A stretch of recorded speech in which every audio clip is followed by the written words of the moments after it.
I think our numbers are getting there now. Welcome to all that have just joined us now. I see you've got someone from Sierra Leone. Welcome.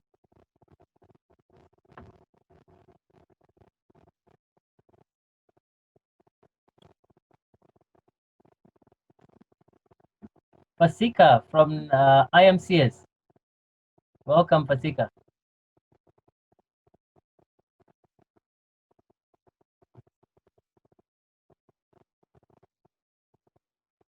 Welcome, Gracious from Youth Empowerment and Transformation Trust in Zimbabwe.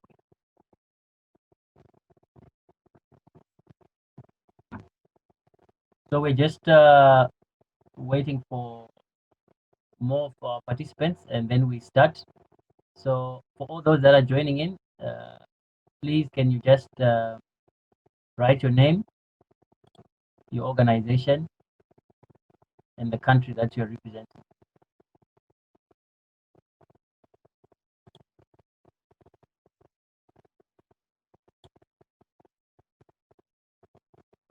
So we write in the chat box.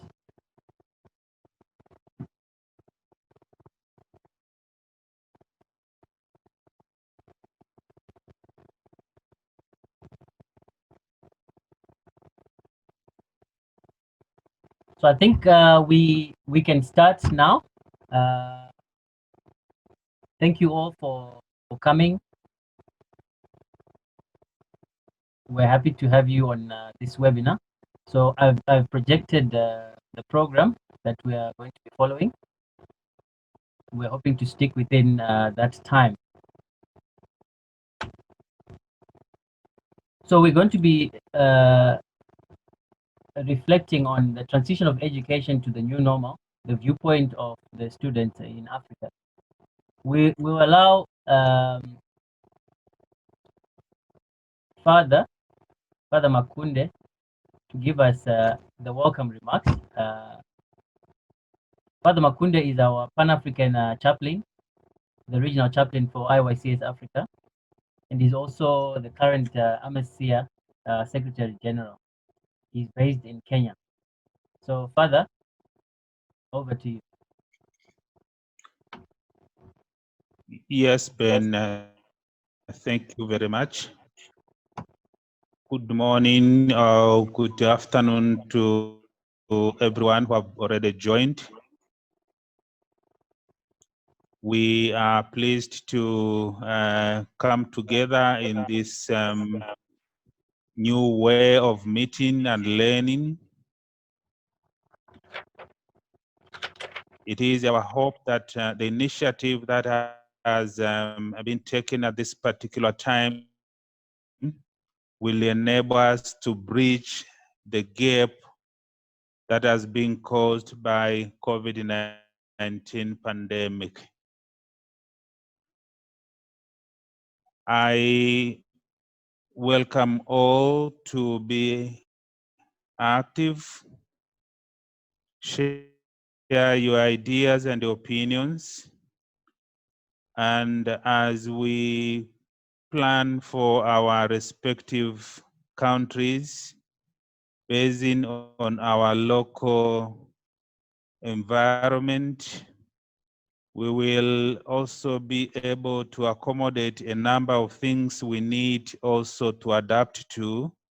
This particular discussion, we are looking at how we can move from our previous way of learning into a new way, the so-called the new normal. But I will also appeal to every one of us that learning is not only basing on the academic issues we learn in the school and in the universities, but we have to take on board also the other part which a human person needs to learn. I'm calling our attention to the spiritual and religious things which we are supposed to learn, of which we cannot have that forum now because of the impact of pandemic. I'm calling also your attention on the social cultural things that are very crucial in building our identity as the Africans or whoever within the context of our culture.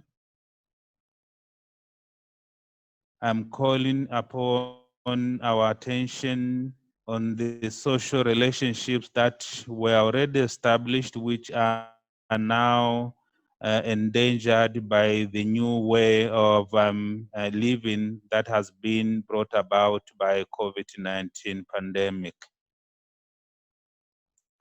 As we are now starting, I appreciate really the response of a big number to join into this webinar discussion. I also appreciate and recognize the commitment of our facilitators. I need to appreciate also the spirit of innovation that our regional leadership has taken. Although the new coordinators have not been able to report to their office, but we thank God that things are moving. I pray to God that He may accompany us in this discussion. We ask the Almighty to send His Holy Spirit to enlighten our minds and our spirits, so that whatever we discuss and agree upon may be in accordance with His will. We ask this through Christ our Lord.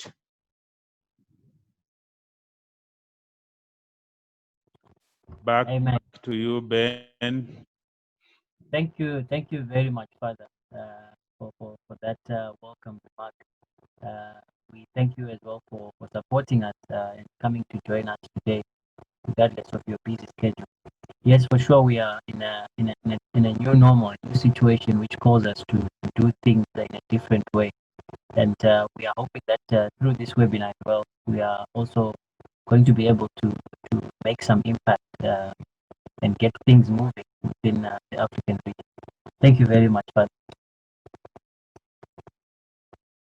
So I'll take this moment to introduce our panelists. As Father mentioned, we would like to thank you guys for coming in and being able to share knowledge with the students across Africa. So I'll start with Mitch. We've got Mitch Osu. He's currently a education support expert with the education program, Department of Human Resource and Science and Technology.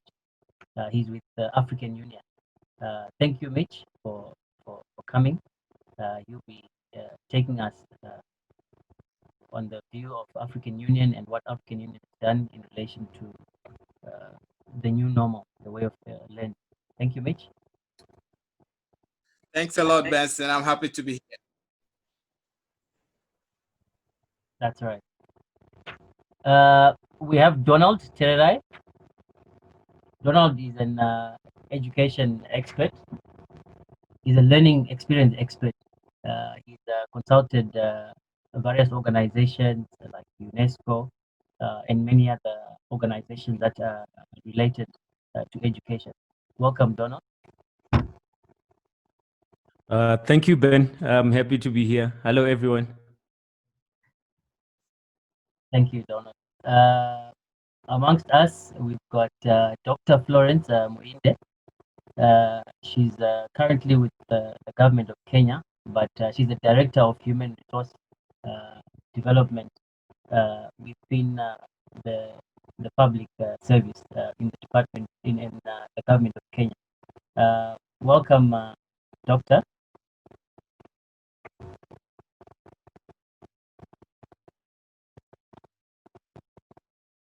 Right.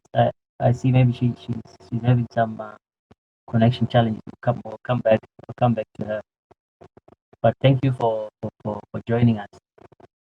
We also have Mr. Peter Kingo. He's an ICT expert. He's with the University of Nairobi. Welcome, Mr. Peter. Thank you, Ben. Hi, all. I'm glad to be here. Thank you very much. We also have one of our students, student leaders from YCS Nigeria, Victoria Chihuahua. Thank you, Victoria, for joining us. You're welcome. Thank you very much. I'm happy to be here too. No, that's all right. Thank you. So these are our panelists. We are just waiting for Doctor to connect. But yeah, these are the panelists that we have. Maybe just for those who are joining us, please can you just type in your name, your country, and the organization that you're coming from. Welcome to the Catholic Bishop Conference of Liberia. We've got Mr. James Nyamao. Thank you very much. So we'll get on to our discussion, but just maybe as ground rules, we have a question and answer section where if you have questions, you then just write your questions there and then we'll attend to those. We also have a team from IYCS. We've got Agatha, who's joined us. Doctor. Doctor is online. Hi, Doctor.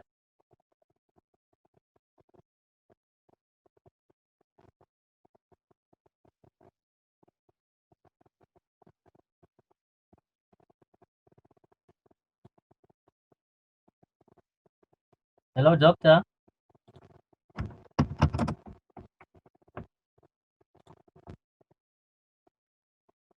Yes, Doctor. Can you unmute your mic? I've allowed you to unmute.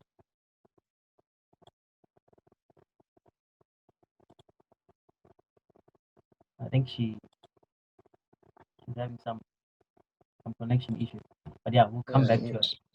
Hi, Doctor. Hello. Yeah. Yes. Hello, you can hear me now? Hello, Yes. you can hear me? Yes, we can hear Okay, you. thank you. Thank you. I'm happy to be part of the discussion. Thank you for the effort Thank you very much. and the initiative. Yeah. That's it. Yeah. Thank you. So we were just going through our ground rules. If you have a question, you put it in the question and answer section, and then we'll attend to the question when it comes to time for question. So what we're going to do is we are going to ask you, the students, to those who would want to speak before the panelists, to raise their hands and then or to send in the chat box to say they want to speak on the different topics that we have here. So we're going to, on each and every topic, we're going to have the students. So we're going to have two students to speak before the panelist speaks, and then the panelist will then speak, and then thereafter we'll have a question and answer. So those who would want to speak on the topics that are on the program, maybe let me just share the screen so that we can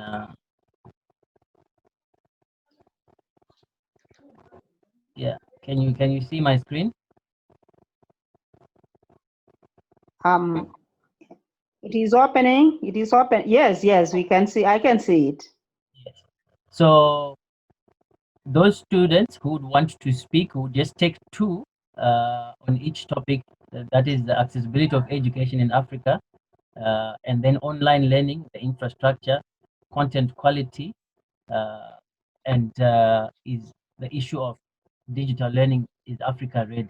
So if we have two, if you feel like you want to speak, please can you just write in the chat box, and then we'll pick only two for the topics, and then the panelists would come.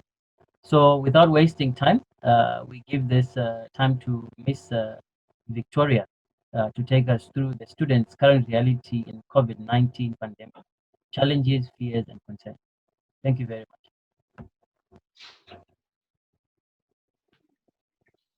Okay, thank you very much, Mr. Benson. Good day, everybody. and I would like to speak on what the IYCS coordinator said, that is the students' current reality in the COVID-19 pandemic, our challenges, the fear, and then our concern. Currently in the world, COVID-19 is not something new, and it's become what everyone has been saying. It's something that when you turn up your radio and all that, you hear it every day. And to some point, we are even tired of hearing the news about it.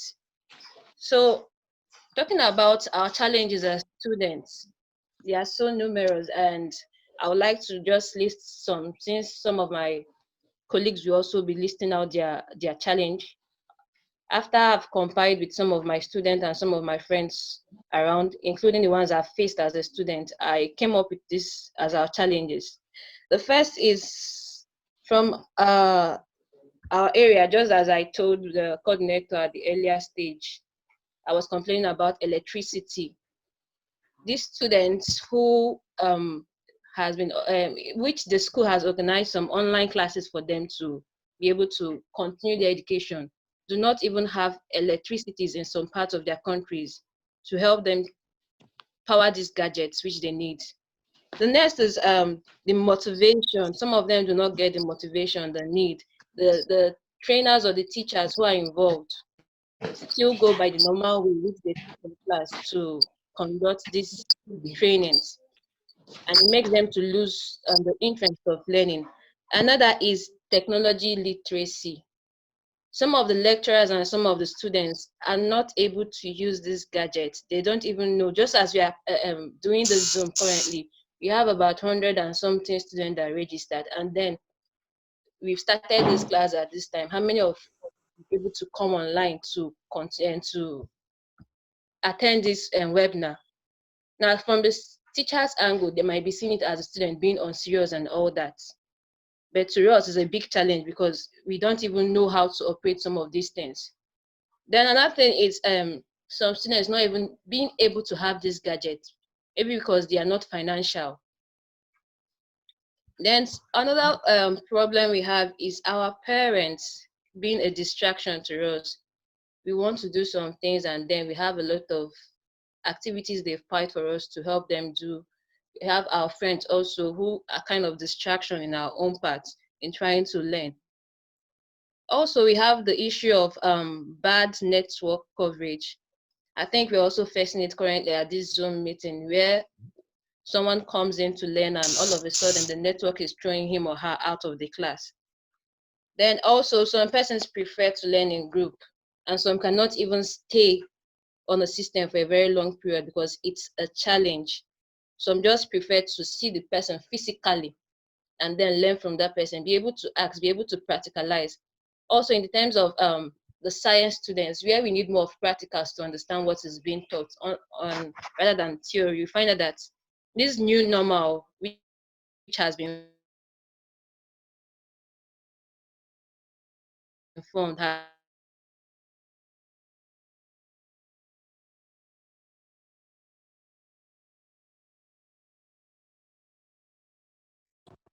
We as just students, lost. we also do online training, where you are not able to attend some classes, you are given some quiz and all that, and due to the poor electricity or network coverage or not being able to even have money to get data or to subscribe, we are not able to do meet up with the target. So it's a fear on our own part that we can end up having bad grades. Then also is some students fear that they might be rushed when the school begins, because currently in Nigeria, the government schools have not actually had any lectures or trainings or whatever. The only thing we know we've heard from some part of the country is a radio class where the primary and secondary students are being tutored, which is not so efficient enough. So when we get back to school, we fear that these lecturers will want to rush and send everything into our brain in a very short time just to meet up with their targets. Then also it's the issue of us not having the money to continue after this pandemic? That's when I move to the concern. We're talking about the concern now. What is our concern? Our concern is within this pandemic, we've heard that a lot of our parents has been sacked, their salary has been cut down. Some of them, even those who are into business, the business is not flowing as usual. And then when the school actually opens, what becomes our fate? Are we able to return to school, being fully catered for, being fully paid for, and not being troubled, but we go into school and we're able to study as usual? Then another thing is also the poor students among us who have not been able to join. There are some persons who cannot afford the gadget and all that, and there are some schools who have taken the new norm so serious that they are not even backing down on it. Whereas they have some students who actually are not buoyant enough to get this gadget they need.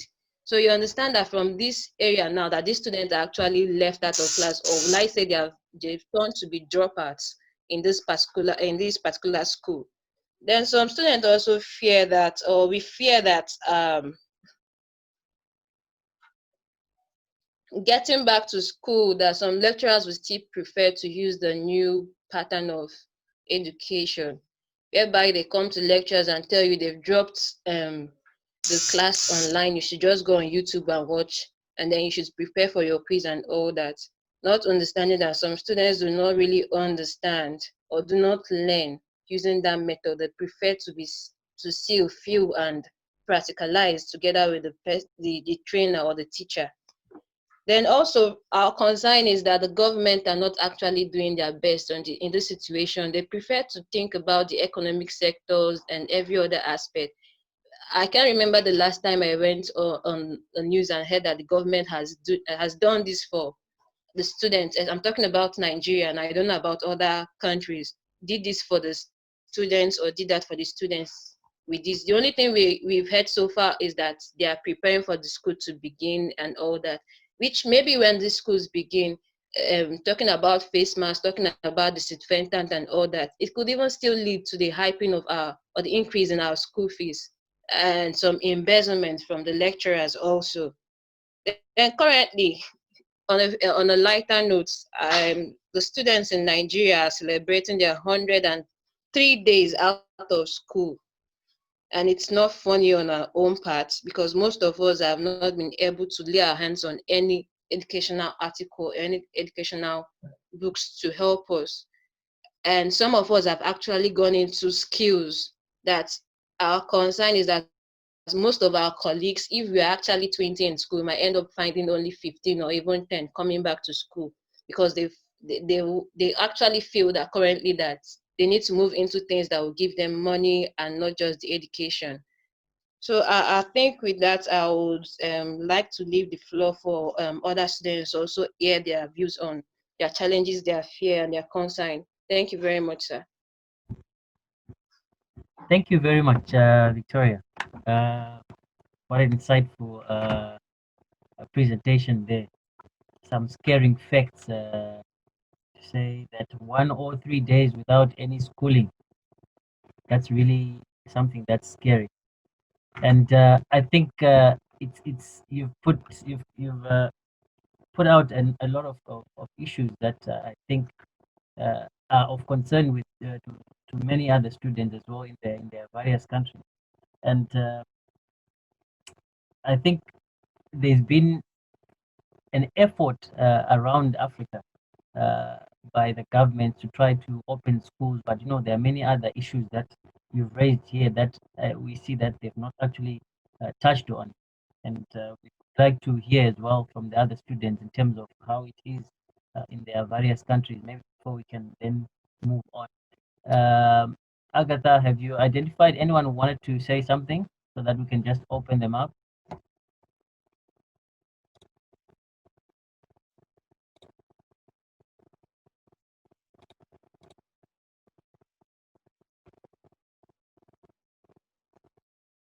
Yes, I see someone raising their hand.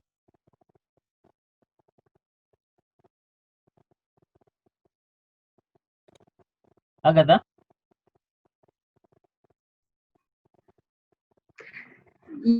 Yes, good morning or good afternoon, everyone.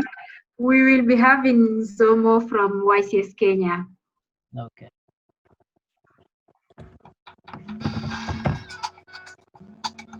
Hi, Zomo.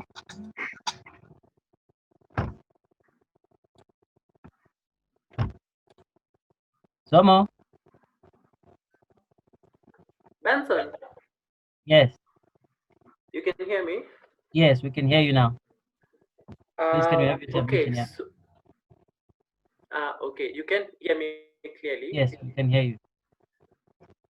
Okay, so just to echo some of the sentiments that Ms. Shomas has shared with us, there are some two things I think that are really affecting students here in Kenya. And just to start off, there's a report that was released by the UN Secretary General a few months ago, and it highlighted the plight of the children. And one of the things that IYCS has been doing as a follow-up is the COVID under 19 program. And I think a lot of the responses that we got when you are, doing the survey and coming up with the questions was the issue of access to regular food. I know a lot of the students in Kenya, for example, only have regular meals when they go to school. So the problem now becomes, even in terms of education, you cannot. Somebody once said that you cannot educate somebody who is hungry. Yeah, you have to at least feed them first, so that you can now take them to school and they can begin to appreciate these things. So I think a lot of the students, especially in our urban areas, especially in slums, it becomes a little bit problematic to get access to constant supply of food, and that affects the way when you finish this one. The way they are able to even concentrate once they get this a platform to study. And then the next thing that I want to highlight is the physical, sexual, and psychological abuse to children. Just the other day, we had a very shocking news in Kenya that 4,000 students had become pregnant in just one county. And that's just statistics from one of the 47 counties that we have in Kenya. So I think COVID-19 has not just,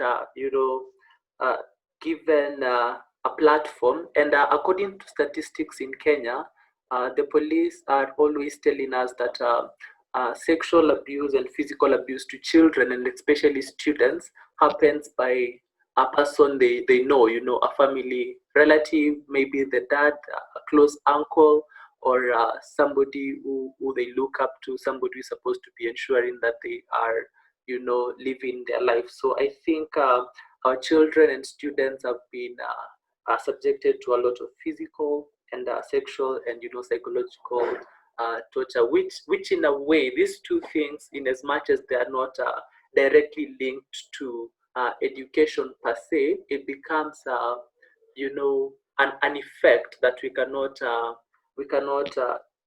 ignore when we are discussing the whole issue of transitioning to this new normal of learning. So I think those are just the two things I would want to highlight as we continue to brainstorm on how students are being affected and the challenges they are facing. So I think these are a lot of the challenges you're seeing are practically here, and the fears and the concerns that I would have if I was a student currently in my country. So thank you so much, Benson and Agatha, for that. Thank you very much, Tomo, for your input.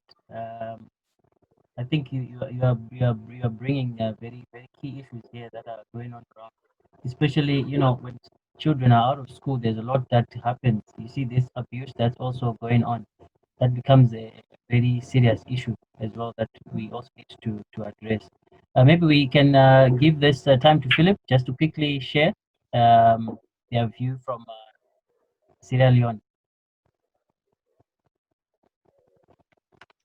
Good morning or good afternoon to everybody. Good. I'm Philip Safa, the National President for Sierra Leone. Okay. Hi, David.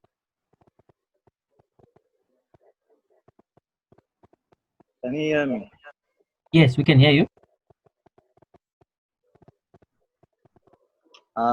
In relation to what the previous speakers just let me just share the reality presently in Sierra Leone.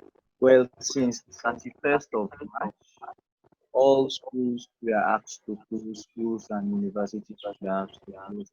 Then they had no school or whatsoever. But Would you mind as speaking up, David? last week, the government. Hello? Yeah, we can hear you now. I think you're a bit far from your mic. Okay. As from last week, government made it clear that all the high school students are supposed to return, and they will be conducting classes on air, like and in the doing radio teachings and all. But only the universities have attempted this online and the feedback has been very bad, because for our own university, the Jala University, we have filled forms, but yet the technological literacy is really a major factor, because the lecturers or the teachers themselves do not know how to use these gadgets. So how can they deliver and teaching or learning materials to students?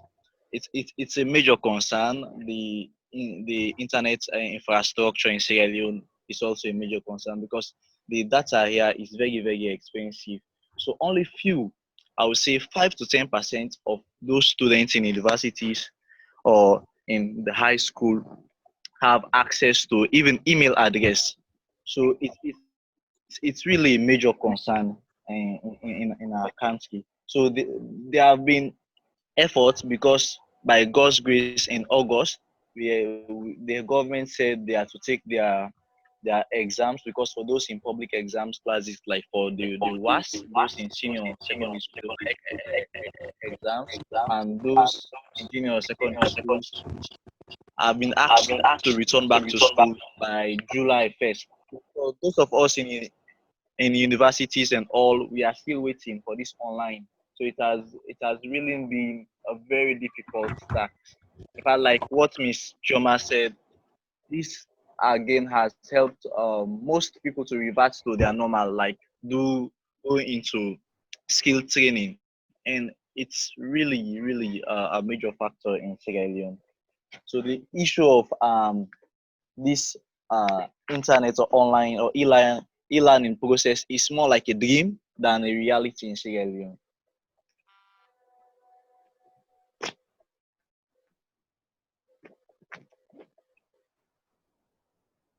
Can you hear me? Yes, we can hear you. So thank you very much, David, for sharing that with us. I'm sure this issue of education literacy is cutting across everywhere, and this becomes a challenge for all of us. So thank you guys for your submissions, and also thank you, Victoria, for your presentation. So I think for those with questions, please can you put in the chat box, and then we'll address them at the times where we have questions.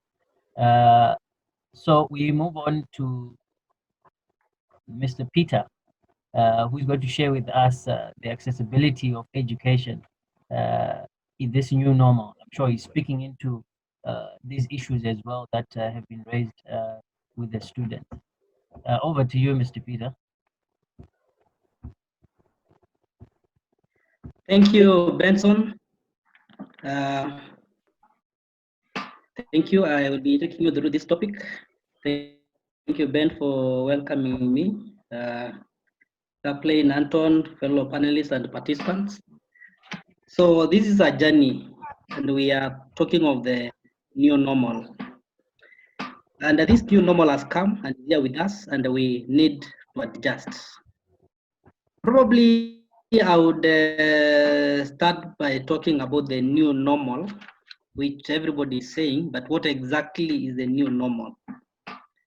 You see, before the COVID-19 pandemic, most institutions of learning, from the primary schools to universities, colleges, the normal way of delivery has been face-to-face, where students sit and then we have teachers or lecturers teaching them. And this has changed suddenly. It is true, and I want to talk from a perspective now, not of a student, but from an institution of learning. What is happening, the journey ahead, and how academic institutions are seeing this new way of life.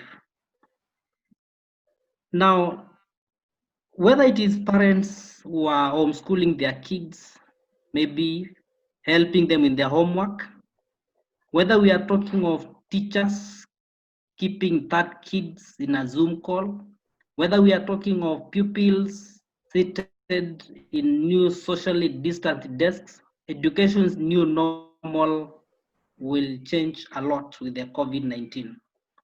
Just to tell you, when you look at the latest reports, one of the reports by UNESCO, dated month of April, clearly shows that 91% of students globally have been affected by this pandemic. Therefore, they are schooling from home. So in Africa, we've had a challenge of accessing education even before COVID-19. So you can imagine that things have really changed to the worst. But I'm really happy with the way African countries have responded to this pandemic, something that may change even the way learning takes place even after this COVID period is over.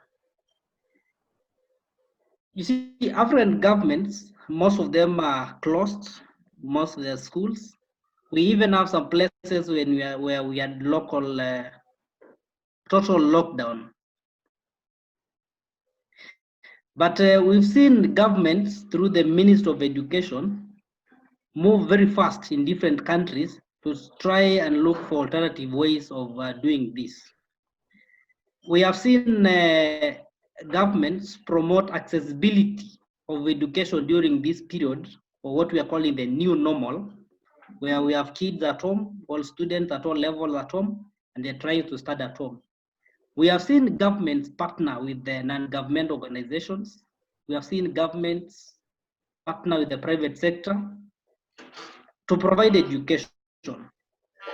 So in most countries, we have seen the Ministry of Education further work with the United Nations for Higher Commission for Refugees to also take care of the refugees, who are very many, especially in those countries which border war-torn countries.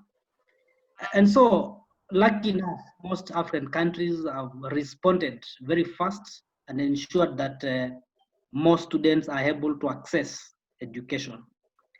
Now, before COVID-19, when you look at universities, most of them have been trying to pilot virtual learning, distance learning, but most of them have not been very serious. But now looking at the current pandemic and them trying to ensure that students can access education from home and they can learn from home. So when you look at higher educations, higher institutions of learning, most of them have used this opportunity to really perfect their online portals, their e-learning portals, their mobile learning. Most of them have perfected this during this pandemic.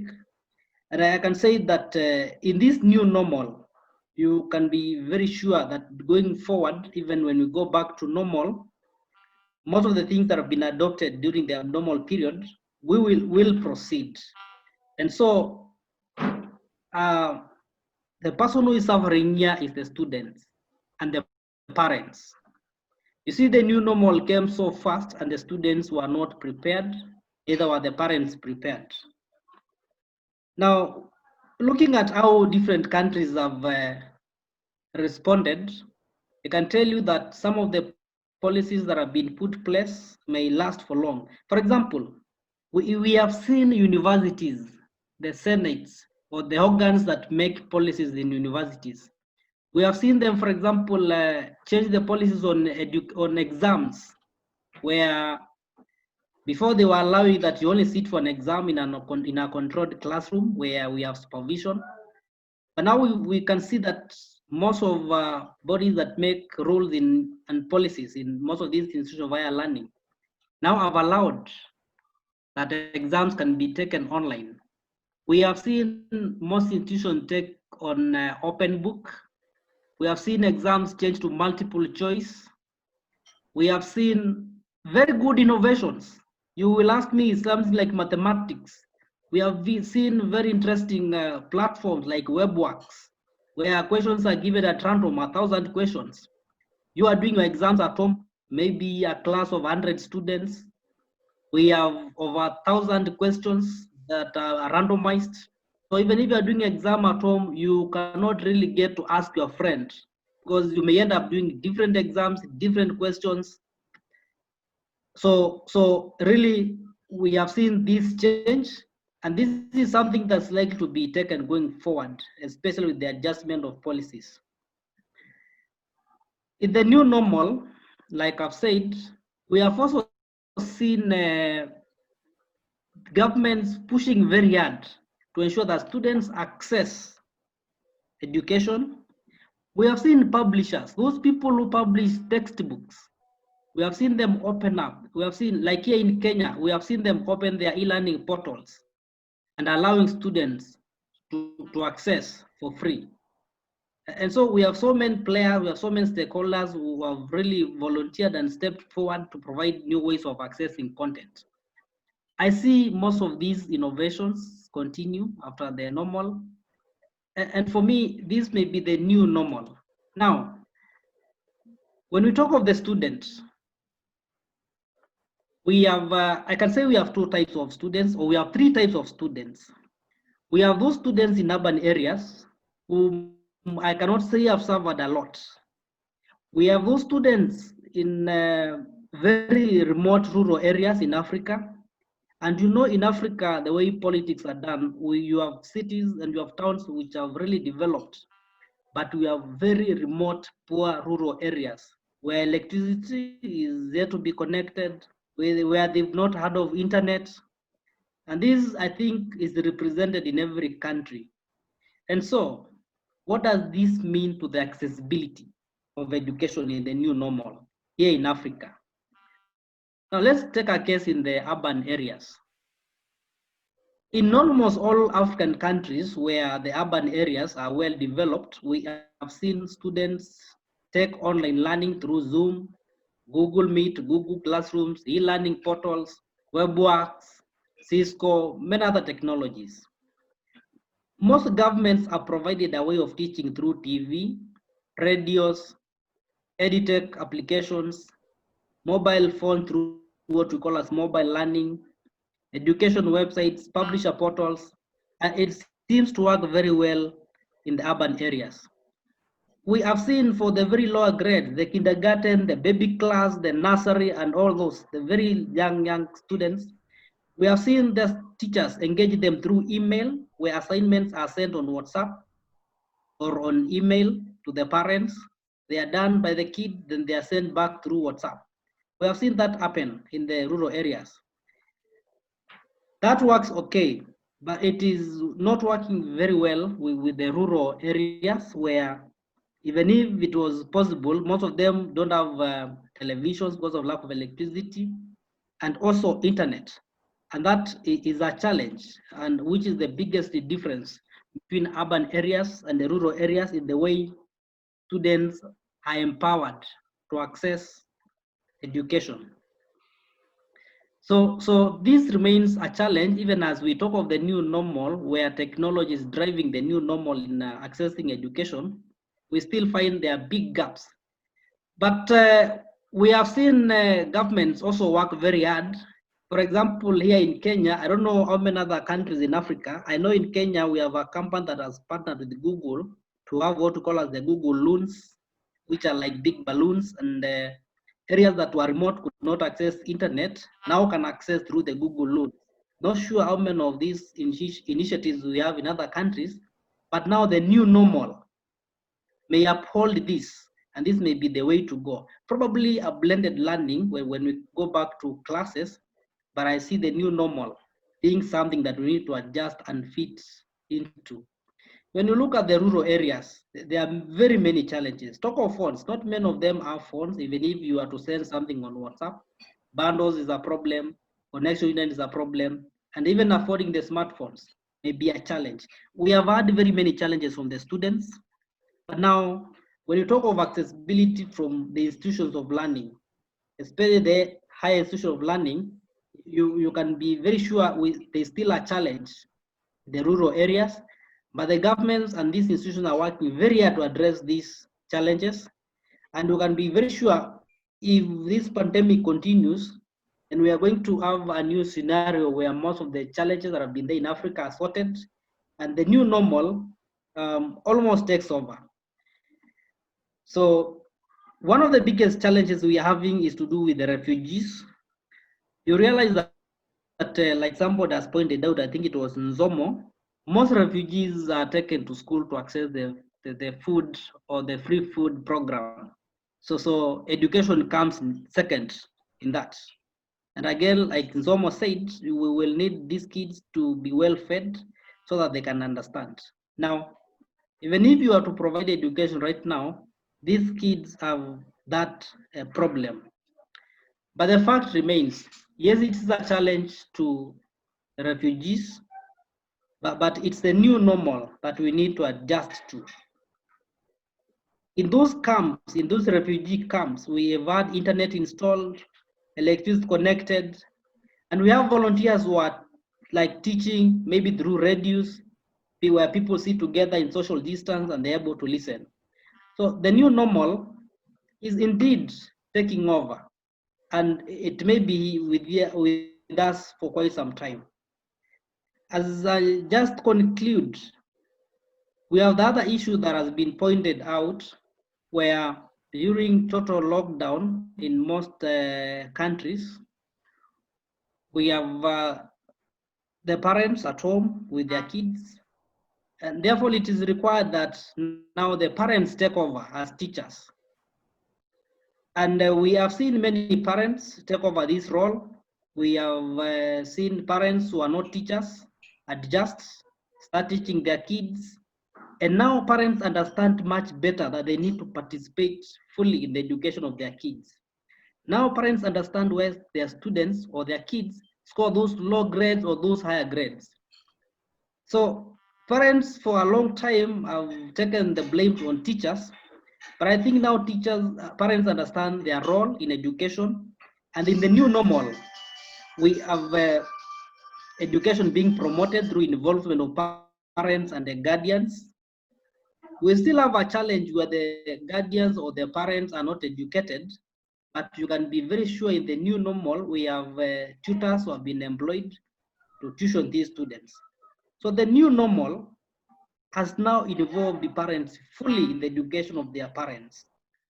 Ladies and gentlemen, the new normal, the innovations that are there, when we look at the future of the new normal education, I can only summarize and say the following, that the traditional face-to-face class may come back later when things normalize, but some of the innovations and the investment that have been done during this period will still last. The new ways of examining students have opened better ways, and we can be very sure they'll still continue. Policies have been changed to accommodate, and we can be sure these policies will still continue. The new normal is here with us, and for students and all stakeholders, I think we need to look at it positively. We need to adjust fully to the new normal and new ways of accessing education. Ben, I would want to stop at this, probably ask for questions much later. Thank you very much, Peter, for the insightful presentation. And maybe for now, before we just need two guys who just wanted to speak something quickly before we can sum up this one.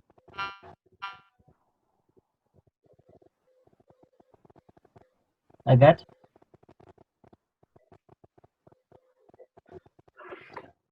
We have Victor Obasi and Uday Samuel. Yeah. So just under a minute each, please, guys.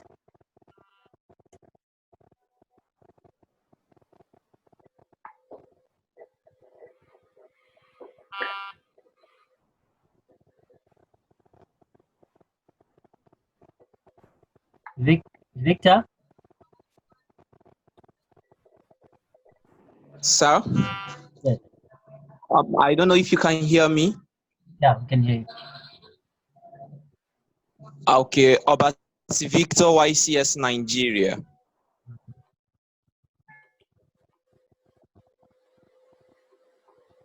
Yes, Victor. Yeah. The truth is that just like lastly, just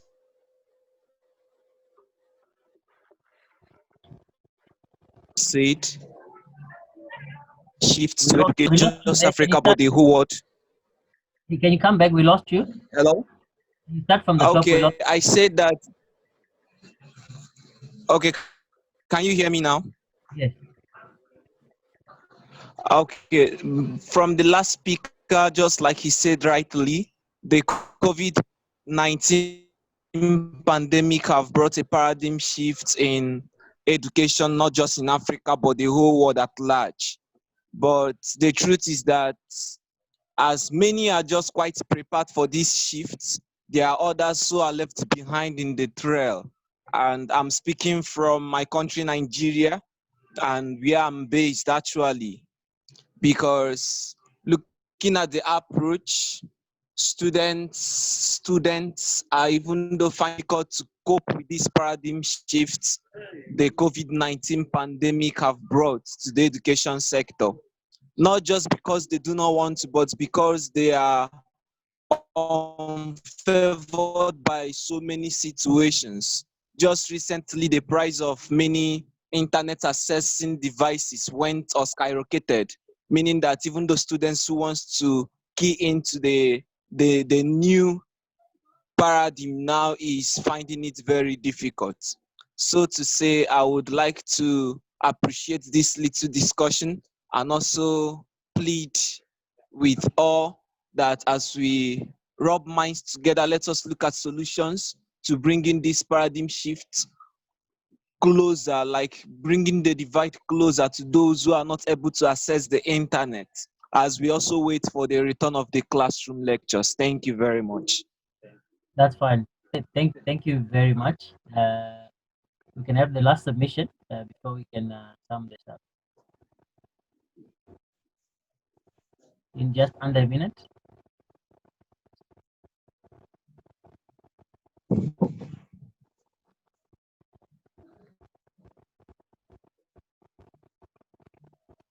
Okay, maybe we can move on with this one. Maybe just put your questions in the chat box because we have the question and answer section, and then we can just attend to that. But thank you very much, Peter and Victor, for your submission.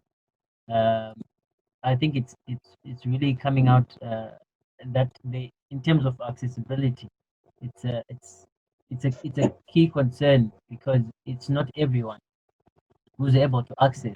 But there are quite interesting initiatives from Kenya. This Google Loop, which is helping to access the rural areas, which is also one of the marginalized areas that are not being able to be serviced with internet. So I think it's quite an interesting initiative from Kenya. Thank you very much, Peter, for your presentation.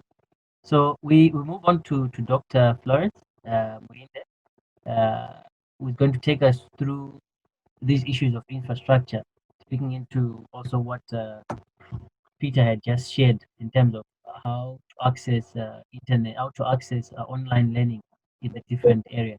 Doctor, over to you. Hello. Yes.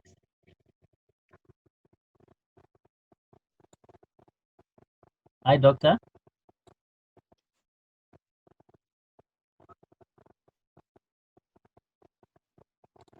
Hello, you can hear me now? Hello? Yes, we can Hello? hear you. Yes, we can hear you, Doctor. Thank you very much. I must say that I'm very much delighted to join in this important conversation on transition of education to the new normal, and more so the viewpoint of students in Africa. I think this kind of discussion should have come a long time ago, like almost 10, 15 years ago.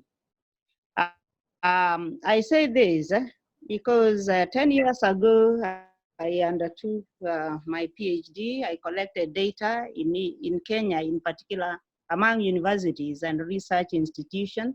I was exploring the factors that affect the adoption of ICT to enhance research communication to inform policy and decision making in government. And as I interacted with researchers in key research institutions in Kenya and university, it was sounding like ICT was not meant for us in Kenya, in Africa. It was meant for other people. It was being viewed like it has come to deny us an opportunity. It was being viewed like it is from out there to extract the little knowledge that we have or the little contribution that we have to make to the world. Actually, I think COVID is a blessing in disguise when it comes to doing things in the unusual, or when it comes to this topic about the new normal, in that while First World discovered the importance or the contribution of ICT-enabled communication and applied it, used it to improve their systems. Somehow in Africa, hello, Peter, I'm lost. Hello, hello. We are hearing you. We are Oh, hearing you are you, ma'am. hearing me? Okay, thank you. You have projected my presentation. Thank you so much. Somehow in Africa, the nations, the governments did not address that. They did not see it as very critical. That also explains how we take technologies that can help us in advancing in knowledge and also in wealth creation. We did not prioritize them as such. So I'm seeing COVID coming and throwing everything into works to wake us up that technology came a long time. It was a good thing. Father, in his opening speeches, Father Anthony Makunde highlighted some of the negative aspects that come with the technology, like the effect it has on our children. I heard Nzomo talk about our children, what is happening to them out there, and some of this is because of the influence of technology, what they see in media, social media, and all that. But I must say, COVID, much as it is, we are struggling to cope, it has come to increase our pace of adopting technology, to improve our ways, to enable us to take advantage of opportunities that have come with it, and also to look for new ways of addressing the adverse effects that have come with it. One, I'm meant to talk about infrastructure, and I think infrastructure, if we were to look at it realistically, we'll be looking at the hard and the soft infrastructure. Hard being the availability of the technology, that enables us to be able to do things, the digital technology that enables us to do things in the new normal. Like I've read from the World Education News and the research that Africa, education in Africa, and more so in Sub-Saharan Africa, education systems and other developing are in crisis. It's not just in Africa, but also in other developing countries in South, like in Asia. Like UNESCO estimates that one in every 5 children worldwide did not participate in any form of education in 2016. And almost all of these 263 million children aged 6 to 12 years. Doctor, we are losing you. Maybe if you can come closer to your mic. Yes, I hope you get me now. Yeah. Hello? Yes, you are clear now. Yes, yeah. that. Okay, yes, there is that. So you can see where we are in regards to the crisis in education that the previous speakers have spoken about it. And I'm happy, unlike I was hearing 10, 12 years ago with regard to technology, especially in our universities and the research institutions. Now, there is a very positive confirmation that technology is an enabler and a great enabler, especially when you look at the real challenges that are facing Africa, both infrastructural and the fact that our youth population is growing so rapidly. From research, our youth population is expected to double to 830 million by 2050. Yet, we are faced with this scarcity of resources that every speaker who has spoken before me has highlighted, from Nigeria, Senegal, Kenya, here, everywhere, resources that are dedicated to educating the young people. So, in such a situation, then technology becomes, and more so than digital technology, becomes an enabler, towards helping us cope with the challenges around education. But we know there are the challenges, there are real challenges facing that. And like all of you know, and it was said by the first speaker, despite its geographical vastness and being the world's fastest growing market for mobile communications and internet, Africa still has some of the world's lowest penetration rates in the market sectors due to problems of network and communication issues. And nearly everybody has touched on that, although this should not discourage us from moving on. We have had these challenges for quite a while and we are moving on to addressing them.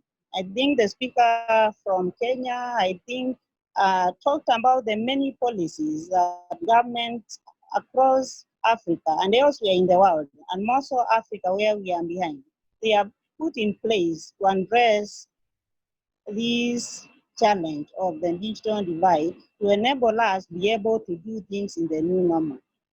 The youth badge, like I've said, is a reality. Much as we work so hard to ensure that we have infrastructure and to ensure that our youth benefit or they access education. The youth population has also been making it very difficult because it is growing very, very, very, very fast by day. It cannot match the growth of the resources that we have.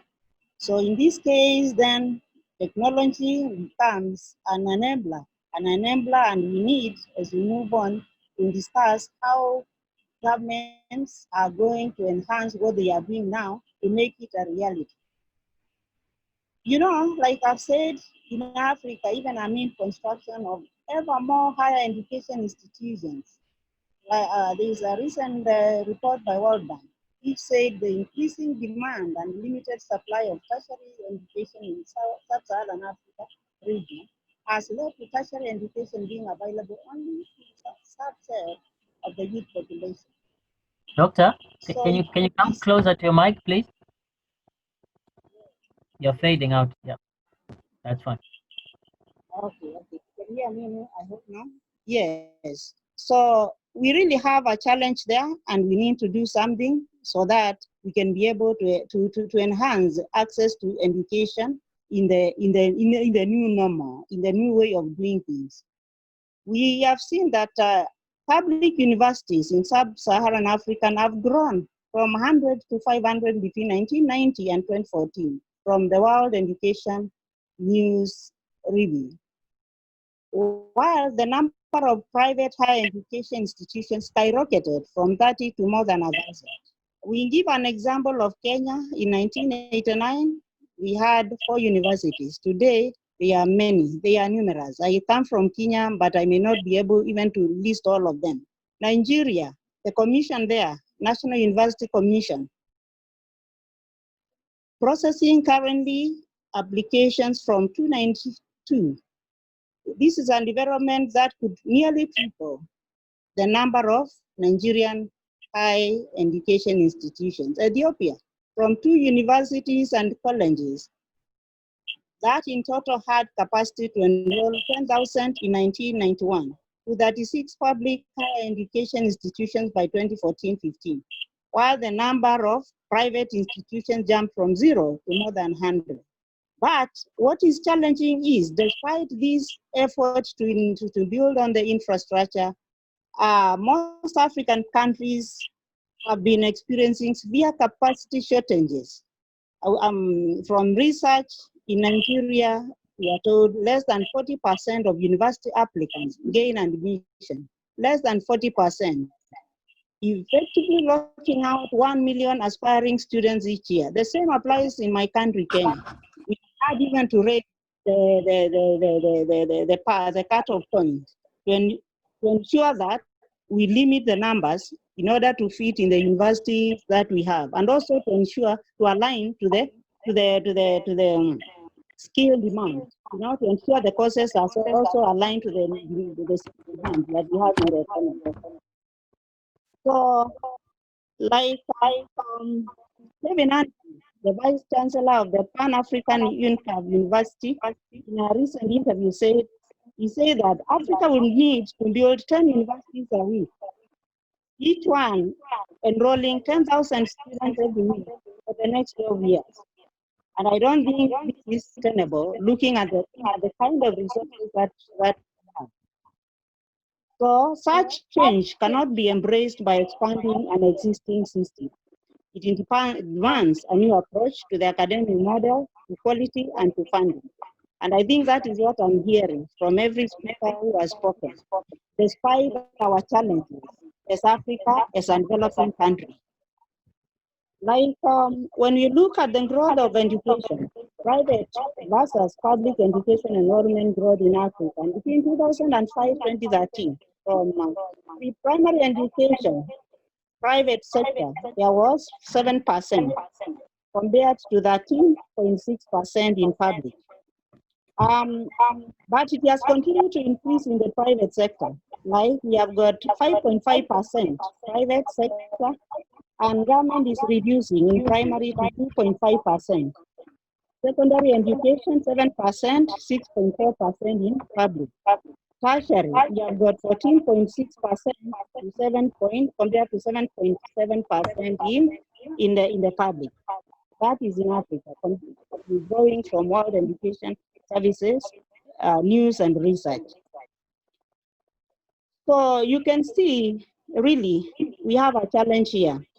Despite the skyrocketing or the increment of private and public institutions, we are not coping because the youth numbers are growing daily. So we need to look for a new alternative of addressing this if we are going to cope. And so I'm saying the new normal, the way we are looking at it because of COVID, it has come as a blessing, because the problem of inaccess to education has been there even before COVID, like one of the speakers has said. But we dragged our feet in trying to look for innovative ways of addressing that. So I think with the challenge of COVID, then governments need to double their efforts. I've seen in Kenya, in these supplementary estimates, they have increased the budget, but we are still constrained as a government because we don't have adequate resources. No matter how much we increase, still the challenge remains. So we need to rethink how we do things and how what we are going to do to really increase the uptake of online education. So the rate of online education in universities also is still low. One of the first speaker said, and that she explains, and I think she's a university lecturer, that most students prefer face-to-face classroom teaching to cyber schools. And I think from my research of a long time ago, this is cultural. You know, we are an oral community, Africa. We like hearing it. And so online education at times is a bit quiet, and we want to interact and engage. So these are some of the other infrastructural inputs aspects that we need to look at it around our culture. what is it that what is it that is in our culture that also discourages us from rapid absorption of this technology or using that technology to enhance our education, our education approaches. Like when you look at our students, I think most of the time they spend their time on social media on very, I would say almost not very helpful, activity. Yeah, and you have to bear in mind this is expensive. They are using airtime which is purchased, it is not free. So those are some of the things, even as we hold this discussion, we need to address. How are we going to use the limited resources that we commit to digital kind of, or to the technology, to the media, and also the social media, to ensure that our students use them for their own gain and enhance the uptake of their education. So technological infrastructure barriers have been mentioned, and this is about the digital divide that has been spoken of from time immemorial. We have inadequate quality computers and communication networks to facilitate the adoption of online learning. We have the soft infrastructure in terms of inadequate qualified personnel who can handle online programs. The few trained ones, they come here, they find they are poorly remunerated, they choose to go out, they live abroad. So we continue to suffer. We need to address these things. How can we help address such problems? When it comes to poor remuneration of those qualified personnel, what do you need to do? Teachers left to brain, what do you need to do? Bearing in mind our student population is on the weak. Inadequate resources, funding to learning institutions. This one we have seen, and what this speaker who has spoken before has highlighted. Hi, Doc. Can you come closer to your mic? Yes. You can hear me now? Yes. Hello? Yes, I can hear you now. We can hear you now. Yes. So many education systems in the region,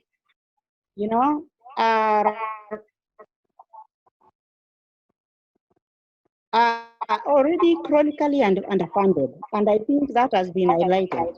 And we need to see how this one can be enhanced because it hinders implementation of online learning programs.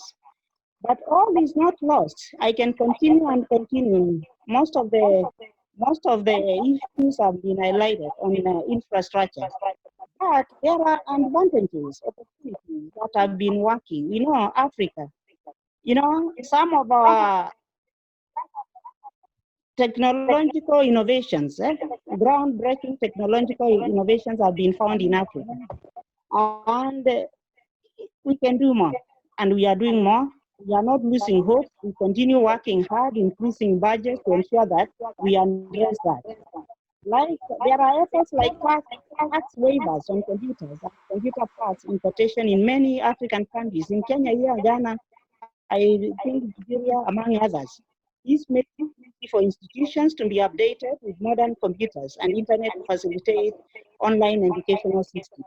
There is also a rapid spread of smartphones in recent years that has turned digital learning into a much more viable proposition. There is mobile broadband technology, which is quickly penetrating even remote rural African regions, providing internet access to the people that live there.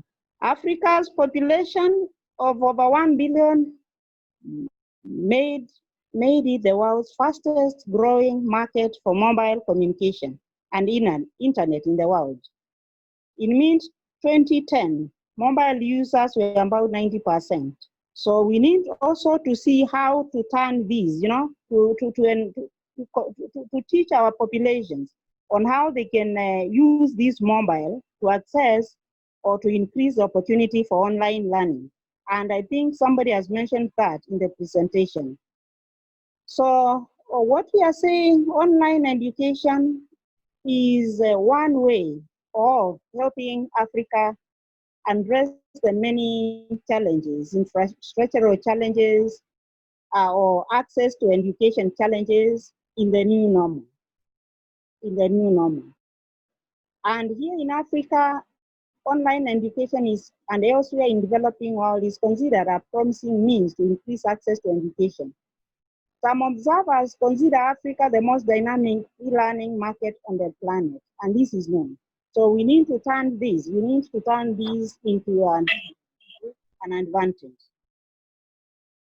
So current trends in Sub-Saharan Africa and South Asia illustrate that online education is gaining traction in these regions despite persistent technological barriers. It is perceived as rational. It is cost-effective means to widen educational opportunities. You know, you can do it without going to the classroom or without going to a boardroom, like we are holding this. And we have been holding this webinar, and we have been doing it in offices since COVID came in, without a meeting, without fees, without other expenses. So how I wish that governments, the much money we have been using even to employ tea girls, not that I want to advocate people lose their jobs, or even buy teas or do other things that affect the amount of money we commit to education to develop the infrastructure. How I wish African governments can convert that and apply that into improving the digital situation in our continent. That we will be able to get very far. As you know, in the past, there has been distance education, and it has played a critical role for millions to ensure access to education for millions of people in developing world. There have been open distance universities all over, including Africa. Many of these providers are increasingly going digital, while more recent forms of e-learning like massive open online courses are also proliferating since they appeared in 2000. You know, massive open online courses have increased by more than 683% from recent. So this means that we are growing as Africa, and we are getting so much exposed to these many opportunities to enhance our situation. It is my prayer that sooner or later we will be able to address the few but major challenges that affect us and contribute to improved infrastructural development. All these many things, many changes that are happening is an indication of improving infrastructure to support online education. So I think I want to leave it there. There's a lot that you can continue saying, but I want to leave it there. And you can see there the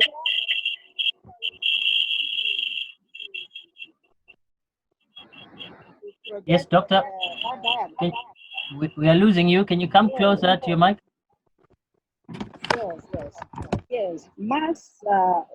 Like massive open online courses increased from 0 in 2012 to 1,200 in 2013, to 2,400 in 2014, to 4,200 in 2015, to 6,850 in 2016, and to 9,400 in 2017. So the opportunities are there for us to take advantage of, and more so, there is also the open access. A few years ago, it was doubted as a way of availing information, but it is better than nothing. There are better mechanisms of ensuring quality of such open information, and all these are contributing towards improved online education and thereby creating the access gap to education. I submit Michael, and I open up for any comments. Thank you. Thank you very much, Doc. I must say that was a detailed presentation with a lot of facts and figures. Thank you very much for that. And, you know, like you said, this discussion should have been there more than 10 years ago. We are now reacting as Africa to this online learning when this should be something we should have prepared for if you see the other continents, they're actually ahead of us because they're already prepared for it. And as you rightly say, the population of young people in Africa is growing, universities are growing, but we still are moving within those traditional structures, which is something that we really need and to call our governments to start to look into that. I'm happy you've already started to speak into some suggestions of what governments can do, budgetary issues, some tax waivers that you spoke about. I think these are some of the things that we need to start to speak out about. Thank you very much for that presentation. I don't know, Agatha, if there's anyone who had a burning issue. You're welcome. Yeah. Agatha, is there anyone who had a burning issue? I didn't see a raised hand on that. But thank you very much, Doctor. So maybe before Donald comes in, so as I mentioned at the start, at the end of this webinar, we are going to prepare a report and we're going to send it to the various policy makers. And we're happy we have Mitch here from Africa Union. We're also going to share with them the position of students in Africa. So you can actually start to form your opinions, things that you want us to include that are key. You can be then putting them in the chat box so that we can compile all those key issues that you want us to then put in with some that we're noting here from what you are saying. So Donald, over to you. Thank you, Ben. Let me just share my screen here. I've got a presentation I would like to share.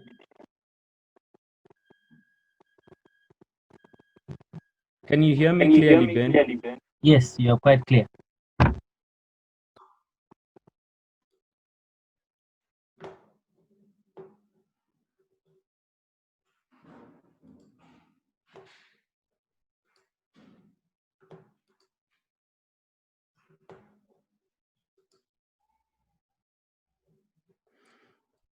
I'm sharing my screen. Can you let me know when you see something there?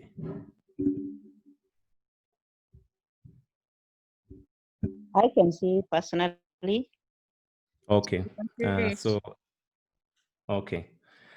I'm going to talk a bit. I was asked to come in and talk about content quality in online learning, and talk about the readiness for Africa in terms of online learning and online assessment, specifically examinations. First of all, I would like to say that it's an elitist topic to speak about because it assumes that online learning is actually taking place. So in this presentation, you see some of these best practice or in a perfect scenario kind of situations. We have seen with the COVID outbreak that globally 1.2 children are now out of the classroom. And as a result, the way that we learn has dramatically changed. Schools are closed in most cases. I know some countries are back to school, but although schools are closed, learning has not stopped. I'm being very, very hopeful here that learning has been continuing. And I really do hope for students in here who are part of this session that learning has not stopped. For others, it has been a holiday. I know for one, my younger brother who's in university has been spending all his time playing on his PlayStation. It's really a great holiday for him. I think that also comes with the privilege that he has.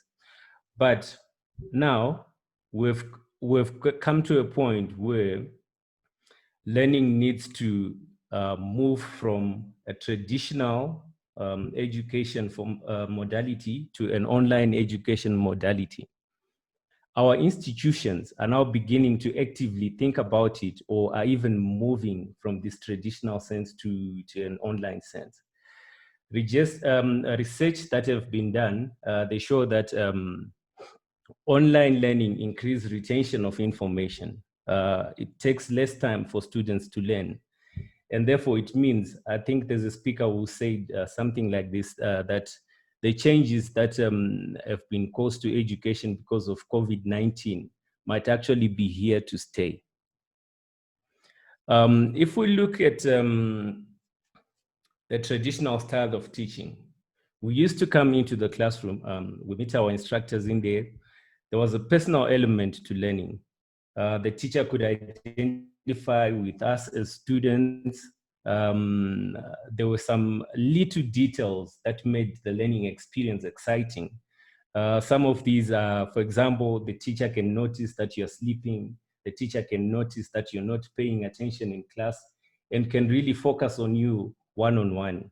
Now, there's been a change. We're moving to an online environment where some of these little details are not possible to move from a face-to-face environment to an online environment.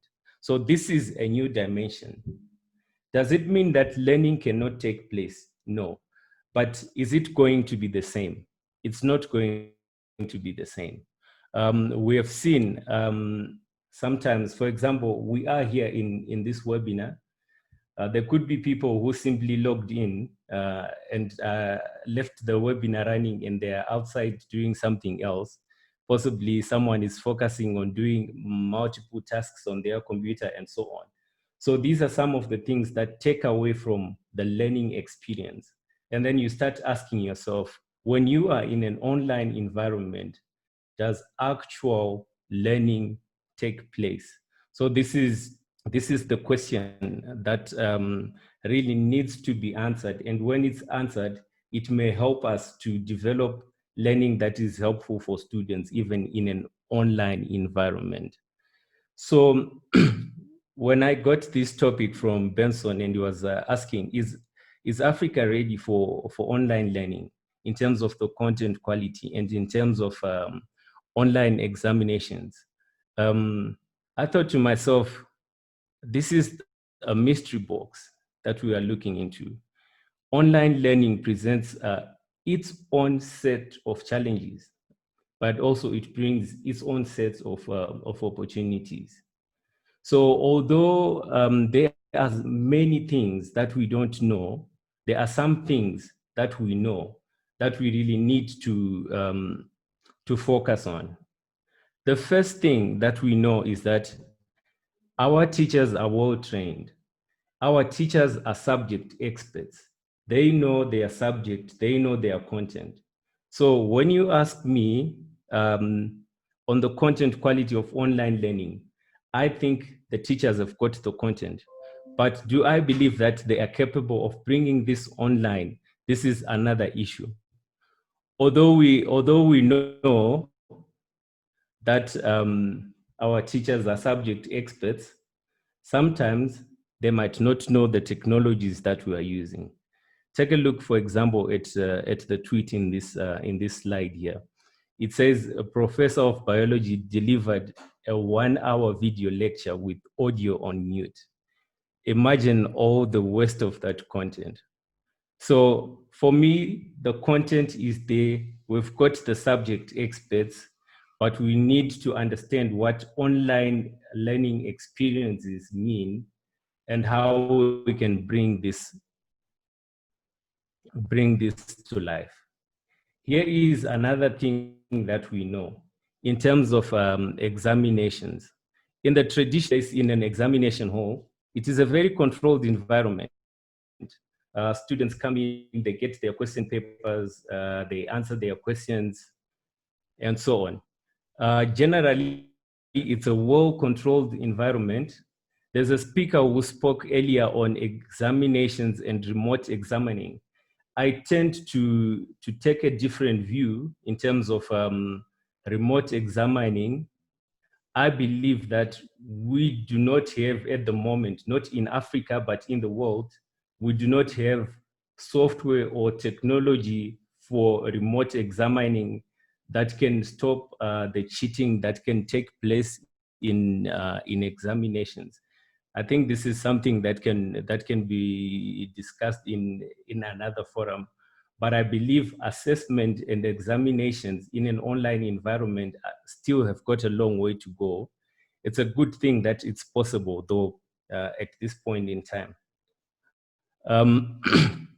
Talking about online examinations, this is still a challenge, and it's possible, but still a challenge. Now, the question still remains, is Africa ready for online learning in terms of the content quality and online examinations? For me, the answer is yes and no. This is just my personal opinion, and hopefully by the end of this webinar, I'll get also to understand the students' view on this. I say no to the question, do we have everything in order to make learning experiences effective for students? I think we don't. But I say yes to the question, can we do something about it? This is where I say yes. And what can we do? For this, I think we should borrow from Apple's slogan. Apple says we should think different. And thinking differently means understanding what we have and simply starting and going forward. For example, one of the things that we could look at is we have so many resources that are already online, that are open, that are educational, that we can use. So our teachers do not need to create new content. They do not need to reinvent the wheel.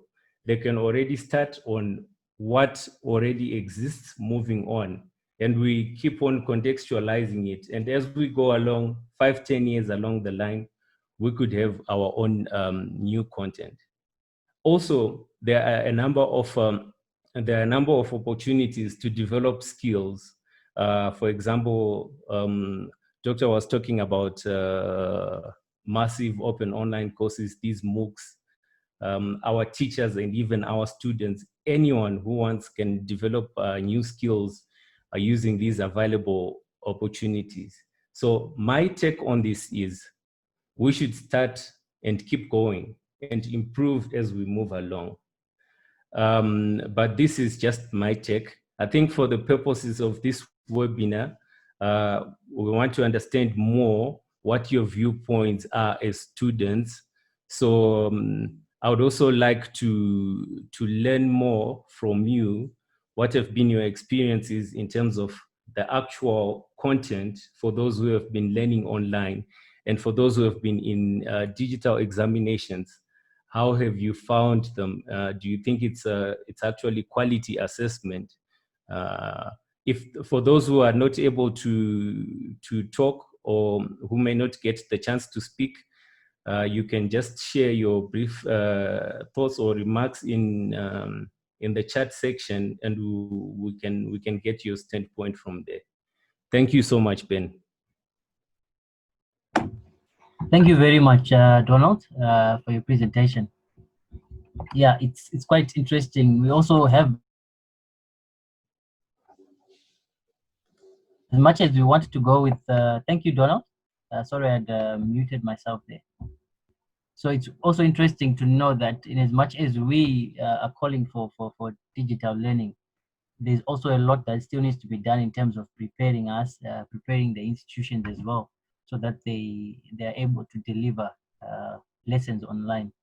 I'm sure there was one quick submission to say, what do students then do when they don't have access to internet, but also what's the best way we can deliver online learning? That was the question. How best do you think we can deliver online learning to the students with the submission that you have given? Donald?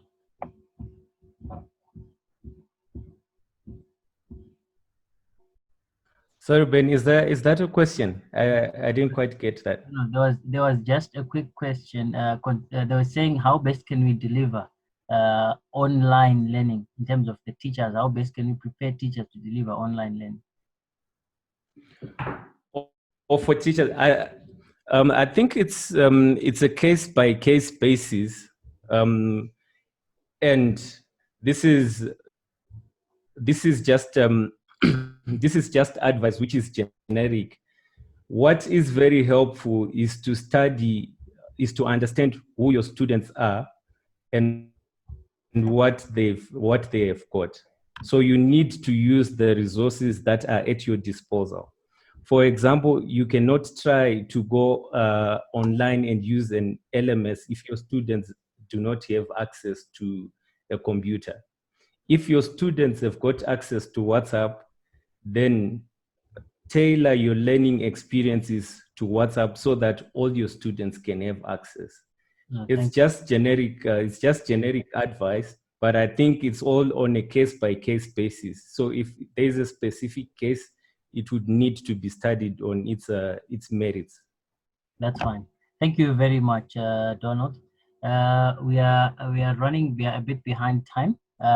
Mitch, we invite you to share with us on the interventions that Africa Union has been having in relation to education.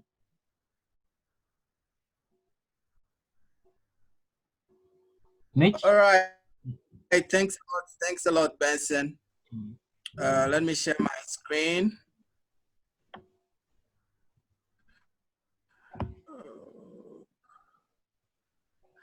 I believe you can see my screen. Just a quick check to see if you can see my screen.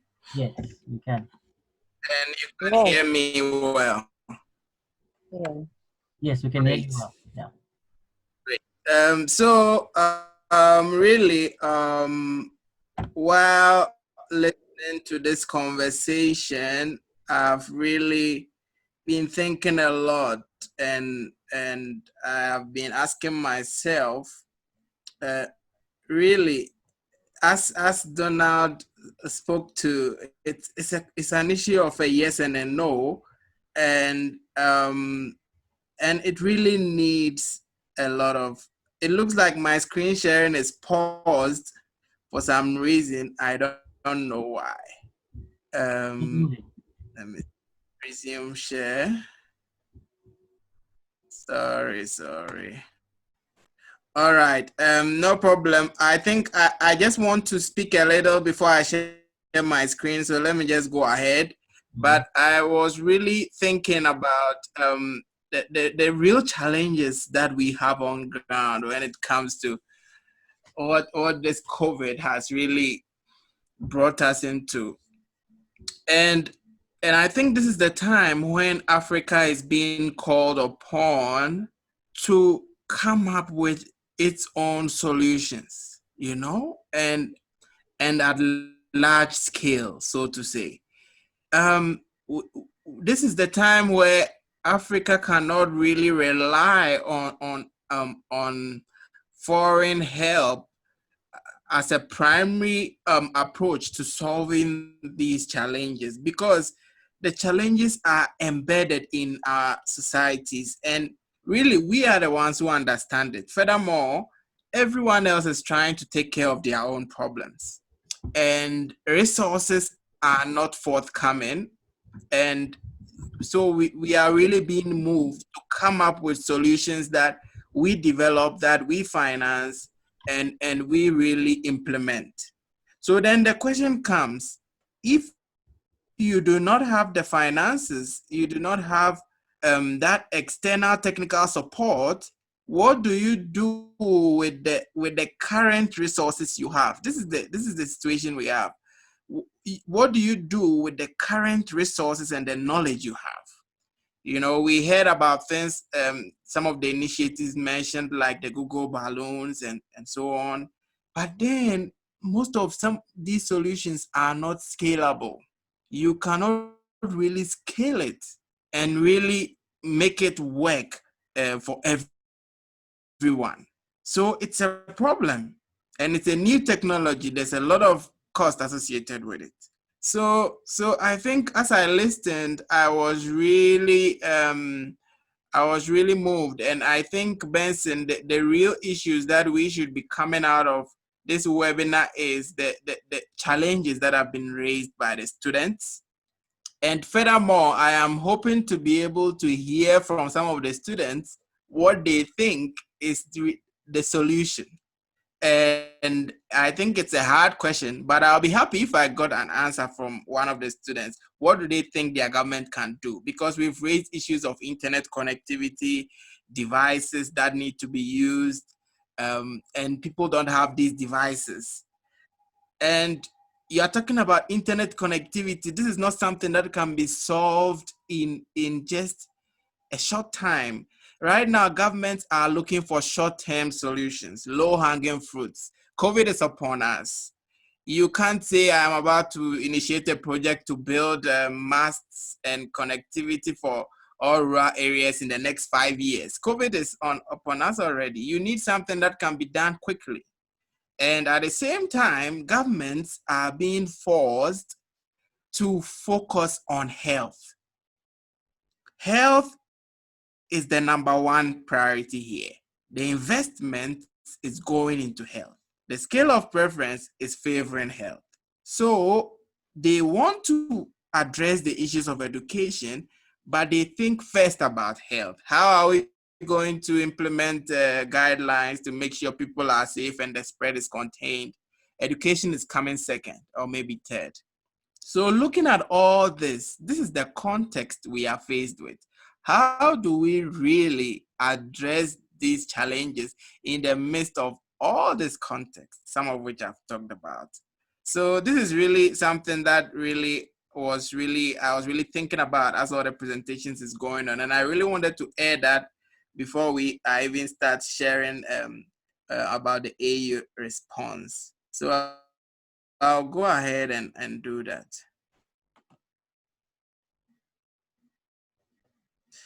Yeah, so this is the education sector response for the AU. And I think we've already talked about the issues that COVID is bringing, and really jobs, social lives are affected. So really it is something that our countries are trying to address at the same time, all the issues that the economy is facing because of COVID. Now the AU conducted a survey of member states where we asked them some questions about what really are the challenges, how are they dealing with COVID, and we had more than half of the member states respond to this survey. And the good thing is they came from all the regions. So you have East, West, North, Central, South, all the and West. I think all the 5 regions were covered in this survey. So that's a good thing. It shows that it really reflects fairly on the continent. And you will see from my screen that 90 to 100% have closed their schools. And this survey, bear in mind that we did this survey about a month ago. So we know that things have changed up by now. But then at the same time, we know that if it was 90 to 100 at that time, even if things are changing, you still have a problem to deal with. And we heard from them, about 88% of them said they really have a response plan in place at the Ministries of Education. But then listening to the students, you ask yourself, right? So if there's a response plan, is it really effective? Are the students really benefiting from it? Or is it just something we put on paper and it looks nice, but then when we translate it, it's not really changing the situation on the ground? This is the number you see, the third bullet, of those who said that they are providing distance learning. 0 to 9% of learning institutions are offering distance learning, right? This is the average. These are average figures, 0 to 9%. So give or take, you have like maybe less than 1/5 of learning learning institutions are really offering distance learning. And this talks about the existing infrastructure. Learning institutions were not built to deliver learning through online. So you only have a few, maybe private or so, who are able to maybe implement this quickly, or they have the system in place already. And we asked them that, okay, so despite all this, what is this? What really has become the solution that is being adopted widely to address distance learning? And we got 67.6 saying that they are using existing platforms. You can see WhatsApp, Telegram, and this is something we need to think about as we think about solutions that can be implemented quickly, at scale, at low cost, and with less technical requirements. And I think this is a key aspect of the response, where they are telling us that the existing platforms are being used to augment. So they may not necessarily be providing the whole learning experience via this platform, but somehow they are using this. So you could have teachers recording videos, right, of their lessons and sharing it with their students on Telegram.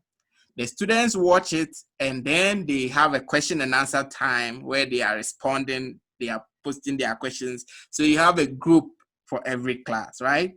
So these are existing approaches. So the question you ask yourself, does our government need to start from scratch? Do we have the time? Do we have the resources? Or should we also look at existing mechanisms which have wide adoption already, and where we can even partner with the providers of these mechanisms or these platforms to see how we can make it available to more people, affordable and accessible to more people? You can have zero-rated applications. For example, we talked about the challenge of the cost of internet. Governments can say, how do we really cut down the cost, or even say there's no cost if you use WhatsApp or Telegram, you know, for students, you know, and there are different ways, but it really is very clear that that is one of the ways to move forward, using existing platforms. And you can see the last issue here, the main challenge that was talked about was the issue of internet connectivity. You had 96.2% of them saying internet connectivity is the main challenge. So your governments are with you. I think the students made it very clear that this is the main challenge, and this is what your governments are also saying, that this is also a dilemma for them, the internet connectivity issue, because it's not something that can be solved so easily, right? Even those zero-rated, the situation where you have internet costs being scrapped. Don't forget the telecommunication companies are there to do business. They may ask your government to pay. This is a time where your government, the economies are down, very little money is being made. So it is a tough situation, and we really have to understand the situation and try to come up with solutions that cut across the board. So this is the scope of the education sector response. Really, we are really urging member states, number one, to focus on ensuring continuity of learning, using online learning facilities, and several other factors. You know, once you talk about online learning, you have to think about the whole package. You are looking at the situation where you make sure that teachers are still relevant in the process. They are still helping the students. And in the end, you want students to be able to benefit from this. The online learning should not undercut the outcomes of learning. The students should be able to still come out of this with the right competencies and skills. Furthermore, we are telling the Ministry of Education that this is a time to really monitor the good practices and learn quickly. You know, right now there's a lot of experimentation happening, but we need to quickly look out for the good practices and identify them and really monitor them to see the impact. And then we can build on them, think about scaling, and at the same time, we want them to be able to share it. There should be some experience sharing happening where they are sharing amongst different countries, right? So we heard about experience in Kenya, other countries. We believe that there is power when we share experiences across the board, because the thing with Africa is that we really have the terrain is very similar for many countries. The challenges we face is very similar in many countries. So if we share experiences and if we talk about how we've managed to do it with other countries, it helps. And I'll talk about what the AU is doing to facilitate this process. But then we are also encouraging them to really plan for reopening. And what we are saying is governments should not just think about reopening as an automatic process. I think we heard from Kenya how there was the news of so many situations of students being pregnant. And you begin to realize that after COVID, you are not just looking at an automatic process or a transition where students are just going back to school just because we said schools have reopened. Some of them may have found other things to do. Some of them may have gotten pregnant and they cannot go back to school. So what is the plan to make sure that this period does not become not only a period where there is lost learning, but a period which really catalyzes a generation that is lost from the education system? So we have to find ways to deal with the social issues and to make sure that this gap doesn't really cause a permanent loss in terms of our human capital. So this is what the AEC is doing. We really have a four-pronged approach.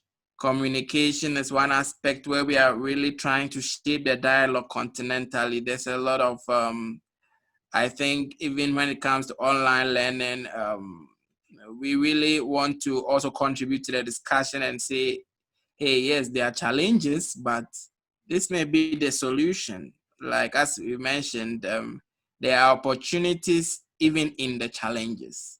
So we are trying to also shape the conversation through our campaigns, through our webinars, which we've been organizing. And we are also really looking at implementation. So we are really working with partners to support our member states, that is the African countries, to really deliver online learning or deliver virtual learning or deliver alternative learning during this time of the COVID. So one of our main partnerships right now is with HP, where they are really offering a platform, but this is an online-based platform that countries can use to provide learning. And it helps because we talked about the issues of cost and the issues of technical capacity and all of that. When you have support coming in like that, then the ministry can just focus on other issues without worrying about some of those issues I mentioned. So we have some countries that are already at the stage of signing MOUs with these implementing partners to really bring this to their students.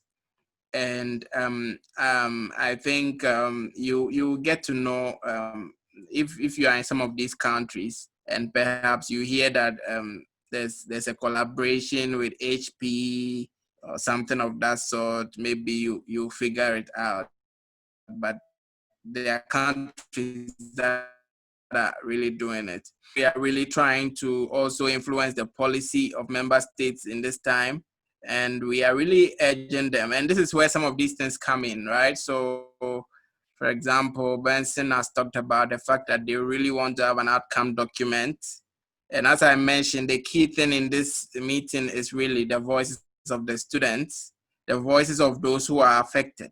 And I think when that comes out, we will also be able to do our best to integrate it in our communications and our in our campaigns to really see how this can be addressed.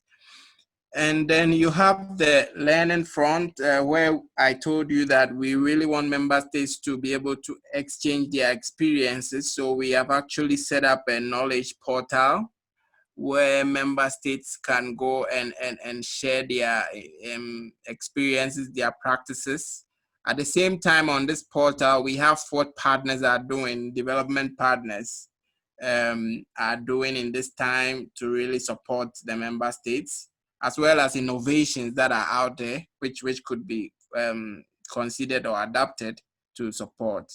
So these are some of the commitments that our ministers have made in Africa. So we held a ministerial meeting on the 30th of April to really talk about how are we going to address the challenges of education during COVID. So these are just a few of the decisions which came out. So really, essentially, member states said they want to really take the opportunity for online learning, and they really are planning for reopening. They agreed to document the issues and really you have the issues of girls, all the social aspects, they committed to it. So we hope that this has been integrated in their policy, and they can really deliver on these commitments. And we continue to advocate. It's a process of advocating for these things to be really incorporated at the national level. Thank you very much. Thank you very much, Mitch, for that overview of what's happening in at AU. And it's also quite interesting to know that there's been some engagement with the ministers from our various countries, and there's commitment. But what maybe my question would be to the students also to see if that commitment is being realized in the actual sense. Are these being implemented? These things that you discussed with them, and also the partnership with HP, because if the issue is going around here, the issue of capacity. There is no capacity, and we really need these kind of partnerships to help in our capacity. Thank you very much, Mitch. Maybe I would just throw in one question that has come from Nigeria to say, with this situation that we have, there's with financial challenges and lack of technology. How do we make sure that the students that are left out fit into this new normal? Maybe from the discussion with the ministers, you could maybe share something if you discussed around that. All right, thanks, Benson. It's really a big question, and I think one answer will not suffice. And I really think that we are looking at a situation where you have tailored solutions. And this is what has come out from, most of the challenges we are talking about are things that have been raised even in the ministerial meetings. And I think a one-size-fits-all approach will not work. We really need our governments to come up with, multiple faceted policies that try to address the various issues. So you have the situation where you may even be talking about not just how to implement online learning, but how do you let them go back to school and protect them from this virus transmission? So, for example, the Africa CDC, which is an organ of the AU, the Africa Centers for Disease Control, has come up with guidelines for education institutions as they try to reopen. And so these are some of the ways, right? This is one way where you are trying to reopen, but with a lot of caution and with the right guidelines to make sure that students are protected. So you could have that situation where you know that maybe maybe it's not easy for governments to implement internet connectivity within the short period. But then you also have areas which have connectivity. So then in those areas, you could have an approach where you are trying to offer online learning to them and think about how do you reduce the cost, the burden to the students or to their families. So essentially, what I'm trying to say is you need to have a multiple approach where you are looking at the situation on the ground, you're looking at the communities, and then you're trying to have an approach that works for them. And essentially, I'm also saying that we should not throw out of the picture the how to actually let people go back to school with the right guidance. That should not be taken out of the picture. We have to look at both things and see how to work with all of that. Thank you, Mitch. Indeed, one size fits all would not work, but then there's that need for that commitment for us to see it through our governments as well. Maybe one last burning one, the issues to do with students with disabilities. Did you maybe want also to hear how this was discussed and tackled in the ministerial meeting? All right. This was an issue that was addressed in one of the decisions. And let me see if I can read it out.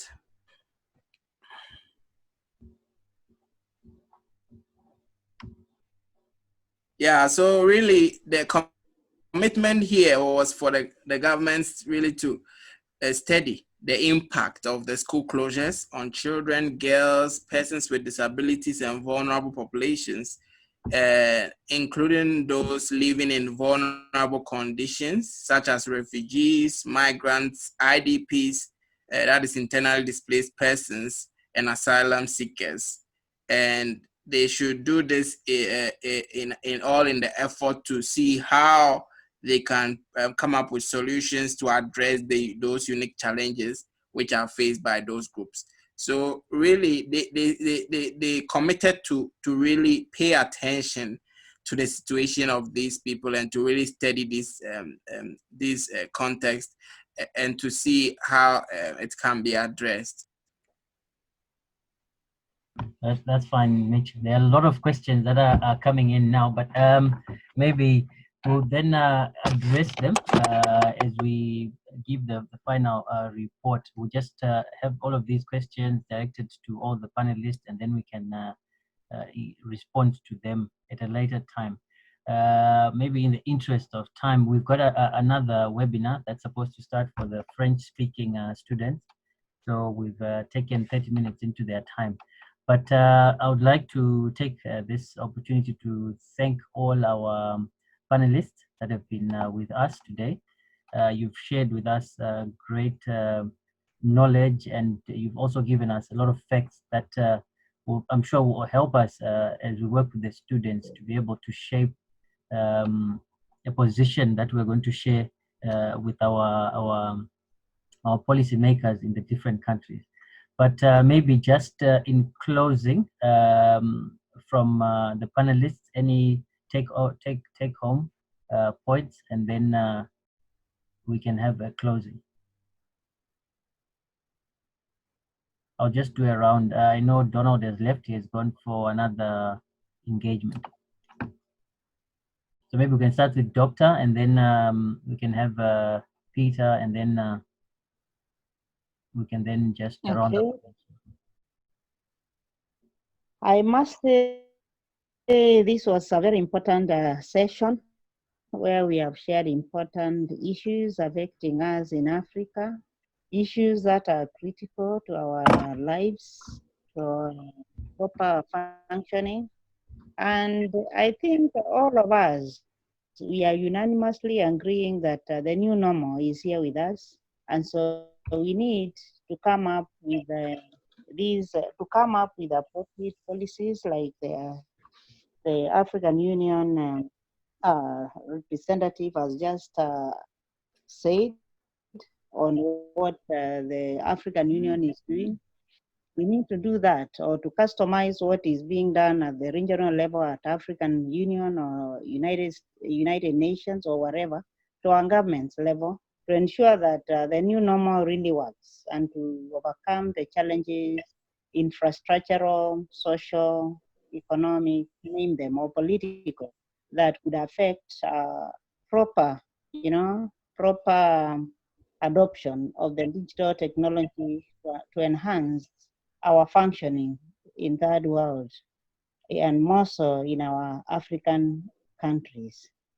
And I think if all these many observations that we have made are taken into consideration, they are shared in the right forums, and a continued dialogue continues through several webinars or other means like the speakers have indicated, then we are likely to share the experiences on how to tackle the challenges affecting proper workings under the new normal environment. Otherwise, I think we don't have a choice but to make haste and come up with these appropriate working strategies for ourselves in Africa in order to ensure that the digital divide and all the disadvantages that come along does not continue to entrench. Otherwise, I'm very grateful for the opportunity to share in this forum. I'll be more than willing to continue sharing and learning from the youngsters, because there is what they know that we don't. And it is only when we engage with them that we get informed about how they want us to address their issues. I thank you very much, session. Thanks very much, my colleagues, panelists. Thank you very much, Doc. We appreciate your input and the time that you've given us as well today. Peter? Welcome. Yeah, I'm also very grateful for the opportunity to be here, sharing with the students. I just have one last thing to say, and that is this is the time for Africa to see the way we do our politics, how we make our policies. The new normal is here with us. It is being driven by ICT. Everything we are talking of, the learning, the delivery, and everything is about ICT. It's about the governments now to decide and prioritize how they invest. Because in ICT, we normally say very simple, the new normal is about technology. And in technology adoption, there are 5 stages. We have the innovators, early adopters, early majority, late majority, and we have the laggards. Unfortunately, the innovators are normally at 2.5%. They are risk takers. So those people who will join immediately, or those who have joined, they are risk takers, but at least they'll be ahead as we continue. We have the early adopters who form just the 13.5%, early majority 34%. These are people who wait for others to join so that they can now jump in. They are sure it is working. We have late majority who come much later, still fear. And then we have the laggards who come many years later. So now governments in Africa, policy makers need to move very fast and make sure they're on the right stage of adoption. The new normal is here with us. I think it's time to jump in. Thank you very much, Peter. Mitch, in closing. Yeah, thanks a lot, Benson. First of all, thank you for inviting the AU to participate in this forum. And I think really the motivation for our participation is in line with the education sector response, which really seeks to understand the environment and the challenges that are being encountered during COVID. So I think I have personally benefited a lot from this, and I think this discussion alone has really informed my position on how really we need to go about advocating and how we need to go about proposing solutions and interventions that really should be prioritized and can be prioritized during this time. Furthermore, as I've mentioned, I think that we will be able to also reshare some of the outcomes that come from this meeting as really the students' perspectives that have come out. So do share it with us, and then I think we are very happy to benefit from that as well. Thank you very much once again. Thank you very much, Mitch. Definitely we'll share the outcome that is coming from this meeting with you. Victoria?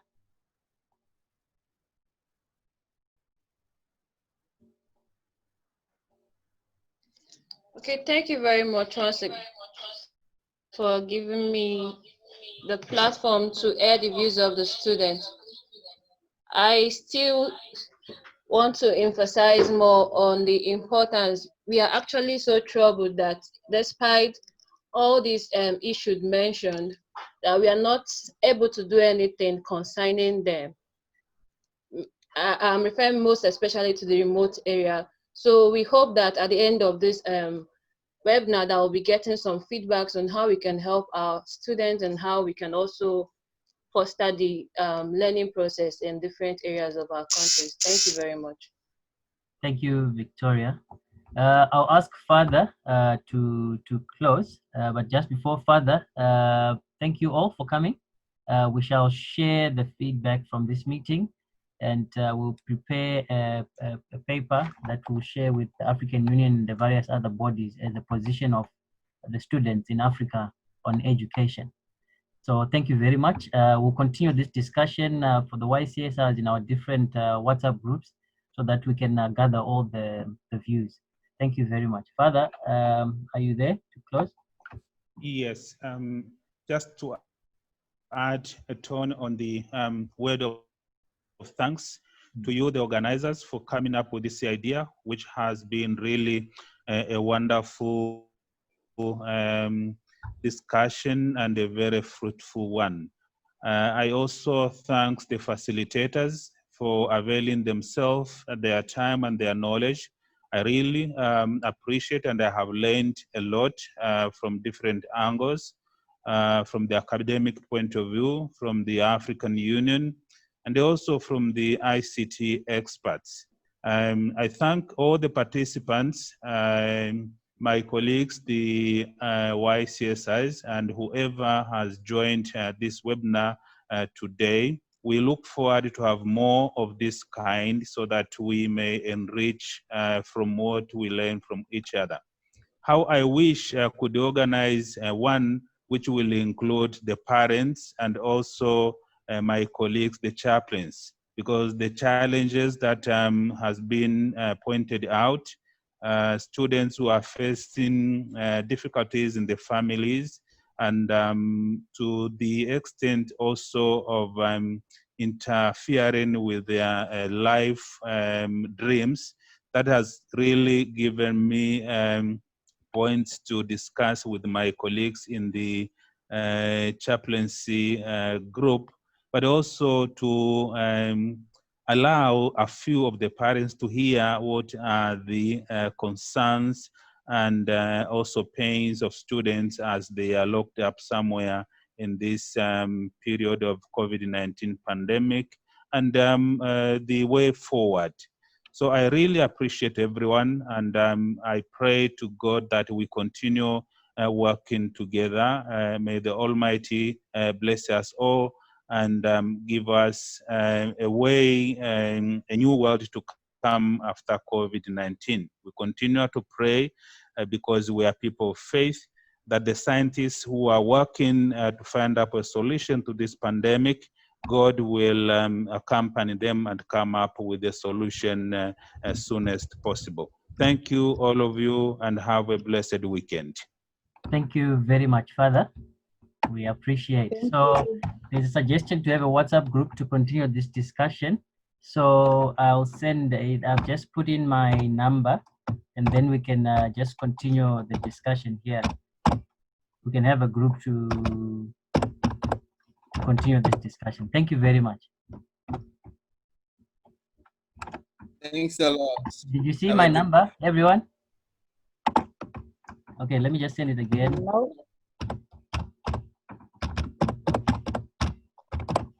The French guys are waiting for us now. So that's my number. Please copy it and then we can have a group. Bye-bye. Thank you.